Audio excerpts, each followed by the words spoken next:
I called it my tire, that ring of fat around my middle that showed up after menopause and refused to leave. No matter what I did, no matter how hard I tried, I walked 5 miles a day, cut carbs, skipped dessert, did everything the magazine said, and every morning there it was in the mirror, stubborn, unmovable, like it had made itself permanently at home.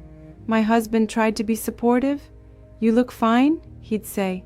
But I didn't feel fine. I felt like I was fighting a battle I couldn't win, like my own body had turned against me. One night I was so frustrated I couldn't sleep. Laying there at 2 a.m. scrolling through my phone, I came across something that made me sit up in bed. It explained why belly fat during menopause is different, why it's so stubborn, and why the harder we exercise, the more our stressed bodies might actually cling to it. Our cortisol is already elevated. Our insulin doesn't work the same way. When we push too hard with exercise, we're adding fuel to a hormonal fire that's already burning out of control. The answer wasn't more walking, it was different walking. Small changes that signal safety to our bodies instead of stress. Tweaks so simple, I almost didn't believe they could work. That stubborn belly fat isn't your fault. It's a hormonal response. And once you understand how to work with your hormones instead of against them, everything can shift. Stay with me. This is the part no one told you about. Forget everything you know about cardio. I was a fitness coach for 25 years, and the walking advice I gave my clients actually makes stubborn menopause belly fat worse. Not because walking is bad, but because the way most of us walk after menopause triggers the exact hormonal response that locks fat around your middle. I know that sounds like I'm contradicting everything I taught for a quarter century. I am. And I'm not ashamed to admit it, because what I discovered about hormones and exercise completely changed my understanding of how women's bodies work after 50. Today I'm sharing 5 walking hacks that actually work with your changed hormones instead of against them. These aren't harder workouts, they're smarter ones. I call them easy mode because they don't require you to walk faster or longer. They just require different awareness. If you have that stubborn belly fat that appeared during menopause and refuses to budge no matter how much you exercise, stay with me. I'm going to explain exactly why your current approach isn't working and what to do instead. Let me tell you why I had to completely rethink everything I thought I knew. For 25 years, I was a personal trainer. Fitness was my identity. I woke up at 5 a.m., I trained clients all day. I practiced what I preached. I believed that exercise was the answer to almost everything. Gain weight? Exercise more? Feel tired? Exercise will give you energy. Metabolism slowing? Push harder. Then I hit 53. Menopause arrived, and everything I believed collapsed. I was training 6 days a week. 6 days. I was eating exactly what I taught my clients to eat. Lean protein, vegetables, controlled portions. And I gained 18 pounds in 8 months, specifically around my middle. That hard, stubborn belly fat that made me look pregnant. Imagine being a fitness coach who can't keep the weight off. The irony was crushing. My clients started leaving. They would look at me and think, if she can't do it, how can she help me? I can't blame them. My doctor wanted to put me on hormone replacement therapy. I said no. The risks scared me. There had to be another way. So I started researching. Really researching. Not fitness magazines, but medical journals. Endocrinology studies. Hormonal science. And what I discovered made me furious at first, then hopeful. The problem wasn't that I needed more exercise. The problem was that exercise without understanding hormones is like driving without knowing where you're going. You might be working hard, but you're not getting anywhere useful. Here's what I learned.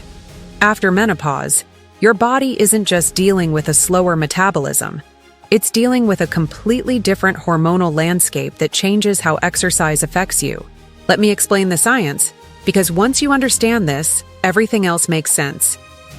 When estrogen drops during menopause, 3 major shifts happen that directly affect how you respond to exercise. First, your body becomes more sensitive to cortisol. Cortisol is the stress hormone. In younger women, moderate exercise raises cortisol temporarily, and the body handles it fine. In postmenopausal women, that same exercise can spike cortisol significantly higher, and it stays elevated longer. Here's the problem. Elevated cortisol sends a very specific signal to your body. Store fat around the belly to protect vital organs. So the cardio you're doing to lose belly fat might actually be telling your body to keep it. Second, insulin sensitivity decreases. Your cells don't respond to insulin as efficiently as they used to. This keeps you in storage mode longer throughout the day. It's harder to access your fat stores for fuel because your body thinks it needs to keep storing. Third, thermogenesis decreases. This is your body's ability to generate heat and burn calories naturally. Estrogen was helping regulate this process. When it drops, so does your natural fat-burning capacity. A study from the University of Colorado found that postmenopausal women burn up to 30% fewer calories from the same walk compared to premenopausal women. Same distance, same pace, dramatically different results. When I read that study, I finally understood why my 6-day training schedule wasn't working. I wasn't lazy. I wasn't failing. My body had changed the rules without telling me. But here's the good news. Researchers also found that specific modifications to walking can increase fat oxidation by over 40% and actually lower cortisol instead of raising it. The answer wasn't more exercise. It was smarter exercise. Let me share these 5 hacks that changed everything for me. Hack number 1. The fasted morning walk. This might be the most powerful hack, and it's completely free. Walking before breakfast in a fasted state puts your body in the optimal condition for burning fat. Here's the hormonal science. When you wake up after sleeping, your insulin levels are at their lowest point of the day. Insulin is the storage hormone. When it's high, your body is busy storing energy, not accessing it. When it's low, you can finally tap into stored fat for fuel. After menopause, most women develop some degree of insulin resistance. Your cells don't respond to insulin as well, which keeps insulin elevated longer. This makes it harder to access fat stores during normal activities. But in the morning, after an overnight fast, insulin is naturally low. If you walk during this window, before eating anything, your body has no choice but to use stored fat for energy. A study in the British Journal of Nutrition found that exercising before breakfast burned 20% more fat than exercising after eating. For women with insulin resistance, which includes most of us after menopause, that number is even higher. The hack is simple. Walk within 30 to 60 minutes of waking before you eat anything. Water is fine. Black coffee or tea is fine. But no food. The walk doesn't need to be long. Even 15 to 20 minutes in this fasted window can be more effective than 45 minutes after breakfast. As a former trainer, this went against everything I taught. I used to tell clients to fuel up before workouts. I was wrong. When I switched to fasted morning walks, I felt more energy, not less. My mind was clearer. And my stubborn belly finally started to respond. One note. If you have blood sugar issues or take medications that affect glucose, talk to your doctor first. But for most women, fasted walking is safe and highly effective. Hack number 2. Temperature variation walking. This one sounds unusual, but the science is fascinating. Your body has 2 types of fat. White fat, which stores energy and is the stubborn kind we're trying to lose, and brown fat, which is metabolically active and actually burns calories to generate heat. When brown fat is activated, it pulls energy from your white fat stores and burns it. It's like having an internal furnace that runs on stored fat. After menopause, brown fat becomes less active. This contributes to the metabolic slowdown many women experience. Researchers at Maastricht University discovered that mild cold exposure activates brown fat. When you combine cold exposure with exercise, you significantly boost calorie burn and fat oxidation. The hack works like this. Start your walk wearing slightly more than you need. A light jacket or extra layer. Walk for about 10 minutes until you warm up. Then remove the layer so you feel slightly cool. Not cold and shivering, just cool enough to notice. Walk for another 10 to 15 minutes, then put the layer back on for the final portion. This temperature variation signals your body to activate brown fat for heat generation. The research showed it increases calorie burn by up to 15% compared to walking at a constant, comfortable temperature. I do this every morning now.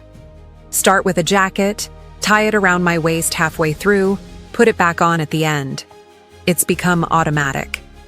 There's a bonus many women report. This temperature training can help reduce hot flash severity over time.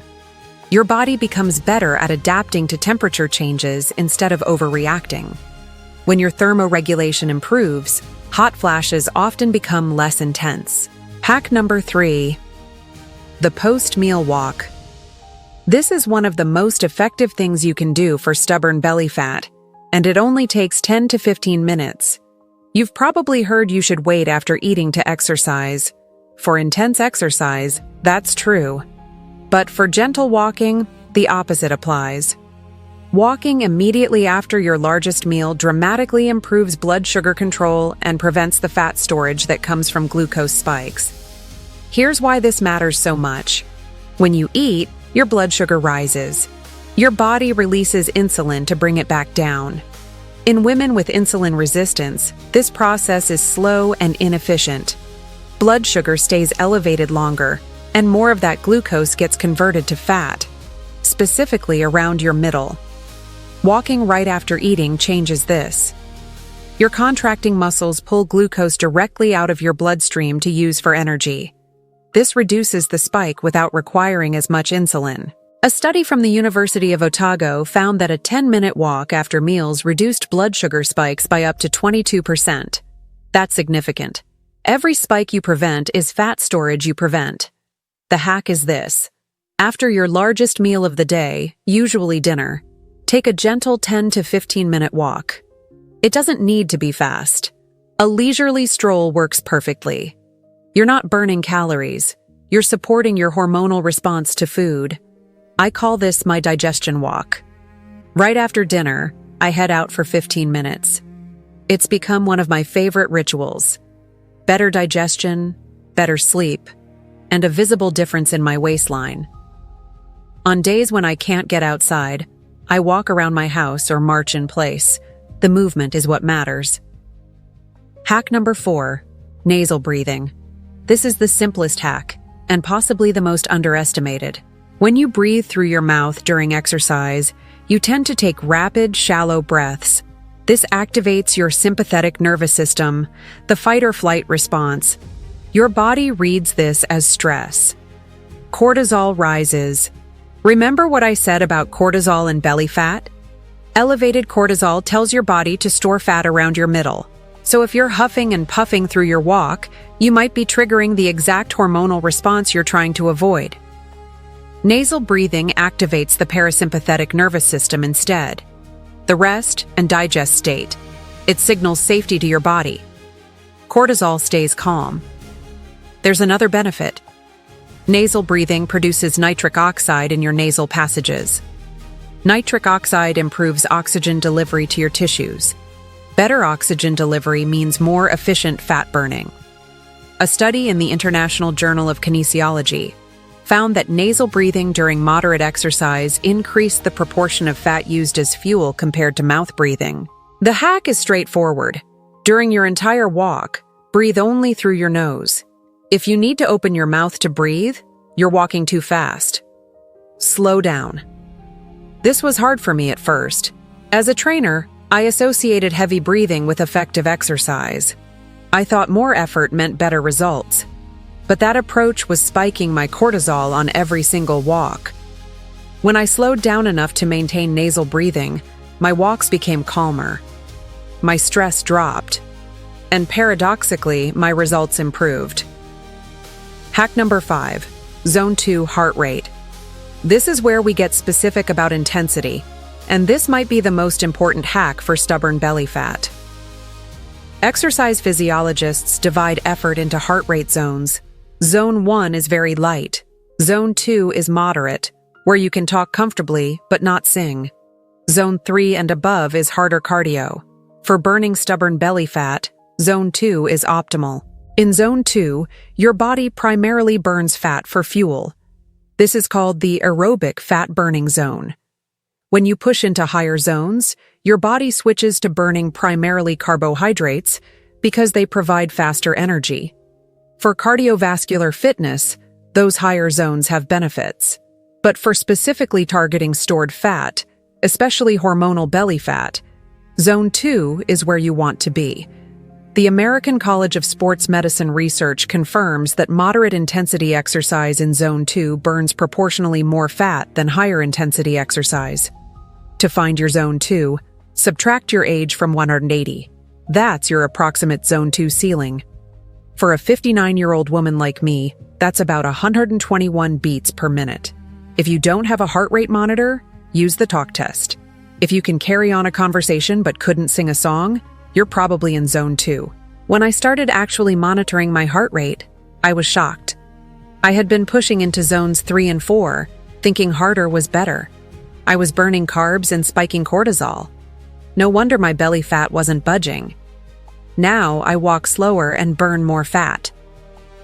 It's counterintuitive, but the science supports it. I want to be honest with you about something. For some women, especially those with significant hormonal imbalances or severe insulin resistance, these walking hacks alone may take months to show results. The thermogenic resistance that develops after menopause can be stubborn. That's why many women in our community have been using a concentrated citrus-based compound that specifically targets that resistance. It contains Seville orange peel, which has a compound called p-synephrine that supports thermogenesis naturally. It also includes ceremonial green tea and Himalayan ginger. What makes it different is that it works with your postmenopausal hormone balance, not against it. No harsh stimulants that spike cortisol. No synthetic hormones. I'll leave a link in the pinned comment if you want to learn more. But whether you try it or not, these 5 walking hacks will absolutely help. Let me share what this looks like in real life. A woman in our community, Karen, she's 57, had been doing intense cardio 5 days a week for years. She was exhausted, frustrated, and her belly fat hadn't budged. Her trainer kept telling her to push harder. Sound familiar? She switched to these hacks. Fasted morning walks of just 25 minutes, temperature variation, post-dinner walks, nasal breathing, heart rate in Zone 2. She was exercising less intensely, but she was exercising strategically. Within 2 months, her waist measurements started changing. After 4 months, she had lost 3 inches from her belly. Her energy improved dramatically because she wasn't constantly cortisol spiked from intense workouts. Another woman, Deborah, 61, had developed significant insulin resistance. Her doctor was concerned about her metabolic health. She implemented the fasted morning walks and post-meal walks specifically. After 8 weeks, her fasting glucose had improved noticeably. Her doctor was impressed. And the stubborn belly fat she'd been fighting for 6 years finally started to shift. These aren't dramatic overnight transformations. They're sustainable changes that work with your body's new hormonal reality. Let me address some mistakes I see women making. The first mistake is thinking harder is better. It's not. A strategic 20-minute walk beats an hour of cortisol-spiking intense cardio. I learned this the hard way. The second mistake is exercising with stress and resentment. If you're dreading your walk, rushing through it, thinking about everything else you need to do, your cortisol spikes anyway. Find ways to enjoy it. Listen to something you love. Walk somewhere beautiful. The third mistake is inconsistency.